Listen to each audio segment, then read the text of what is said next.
মুখ্যমন্ত্রীর সাথে কি আজকে দেখা করবেন? আমি যাব, আমার ডাক্তার দেখাতে হবে। লাইট বন্ধ করবো, লাইটটা বন্ধ করুন আর দূরে রাখুন। ডাক্তার যে দেখাতে হবে, ডাক্তার দেখাবো, ডাক্তারের সঙ্গে কথা বলবো, আবার চলে আসবো। আমি আপনাদের বলছি, আপনাদের মাধ্যমে, সামনে শারদীয়া, মমতা ব্যানার্জি যে পরিমাণে আজকে বন্যা হয়েছে গোটা ওয়েস্ট বেঙ্গলে, মমতা ব্যানার্জি ওদের পাশে আছে, অভিষেক ওদের পাশে আছে। গোটা পশ্চিমবাংলার মানুষ ভালো থাকুক, বর্ধমান বীরভূম আমি যেহেতু দেখি, তারা ভালো থাকুক।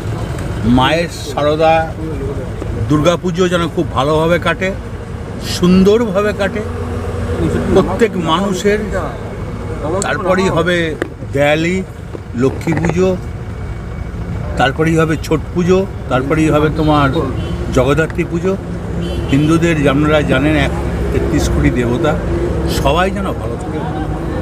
অভিষেক বন্দ্যোপাধ্যায়ের কাছে দেখা করবেন নাকি? আমি নিশ্চয়ই দেখা করবো সবাই সঙ্গে, কিন্তু এইবারেই নয়।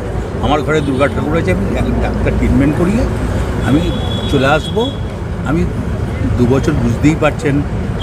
হ্যাঁ, এবারে কি শুধু চিকিৎসার জন্যই যাচ্ছেন নাকি? ঠিকই না, আর একটা দাদা প্রশ্ন ছিল যে আপনি তো জেলা সভাপতি ছিলেন, আছেন এখন আছেন তো এখনো তো কোর কমিটি আছে বীরভূমের, তো আপনি জেলা সভাপতি এসে গেছেন, এখনো কোর কমিটি বর্তমান। আমার তো কোর কমিটি আগেও ছিল, এটা ভুল তথ্য হচ্ছে না।